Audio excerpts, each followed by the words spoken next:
এখন হচ্ছে mix fried rice. Mix fried rice ready হচ্ছে। দেখুন দর্শক বন্ধুরা, আপনাদের কি গেল এটা? চিংড়ি মাছ। এটা চিংড়ি মাছ, তাই তো? এবার কি এগ যাচ্ছে, তাই তো? দেখুন দর্শক বন্ধুরা, কীভাবে রেড ড্রাগনে মিক্স রাইস তৈরি হয়। মধ্যম গ্রামের বুকে কিন্তু চাইনিজ আইটেমের জন্য রেড ড্রাগন রেস্টুরেন্টের ওপর কিন্তু কোনো রেস্টুরেন্ট নেই। আমি কিন্তু এখান থেকে একাধিকবার বিভিন্ন আইটেম খেয়েছি। দেখুন কতটা পরিমাণে চিকেন গেল, দেখুন চিকেন গেল, ডিম গেল, চিংড়ি মাছও গেল। এতটা পরিমাণেরই কি চিকেন দাও দাদা? দেখুন এই চলে যাচ্ছে রাইস, দেখুন দেখুন। আর রেড ড্রাগনের বিরিয়ানিটাও তো আপনারা দেখেছেন কেমন করে তৈরি করে। আর এখানে মিক্স রাইসটাও দেখুন কীভাবে তৈরি করছে।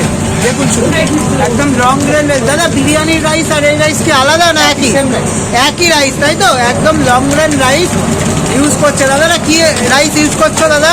এটা basmati rice. Basmati rice use করছে। দেখুন আর রিলিজও কিন্তু বেশ অনেকটা পরিমাণেই কিন্তু দিয়েছে। দেখুন দর্শক বন্ধুরা, দেখুন আমি ভিডিও করছি বলে কি এতটা কোয়ান্টিটি দিয়েছো নাকি বরাবরই দাও? নর্মালি এরকমই থাকে, একটা মিক্সার দুজনে শেয়ার করে খেতে পারে। দুজনে শেয়ার করেও খেতে পারবে, তাই তো? দেখুন এটা কি গেল? বাটার।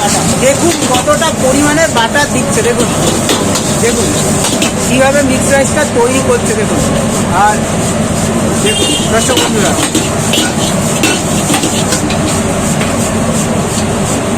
দেখুন কীভাবে মিক্স রাইসটা তৈরি করছে দাদা।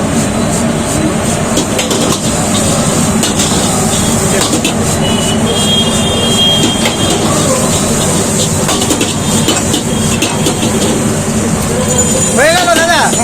দেখুন এটা কি একদম দুজন শেয়ার করে খেতে পারবে? একা একা অসম্ভব এত কিছু, তারপরে আবার চিলি চিকেন, তাই তো?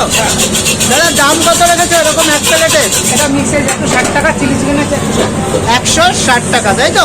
দেখুন দেখুন। আর কম্বো চাইলেও তো নিতে পারবে নাকি? কম্বো নিলে রাইসের কোয়ান্টিটিটা একটু কমবে। কমবে? হ্যাঁ। 4 পিস চিকেন থাকবে, চিলি চিকেন। সেই কম্বোটার কত দাম ওটা রাখছো? 200 টাকা। কম্বোটা 200 টাকা। একটা নিলে একজনের হয়ে যাবে। একটা নিলেও একজনে হয়ে যাবে, তাই তো? দেখুন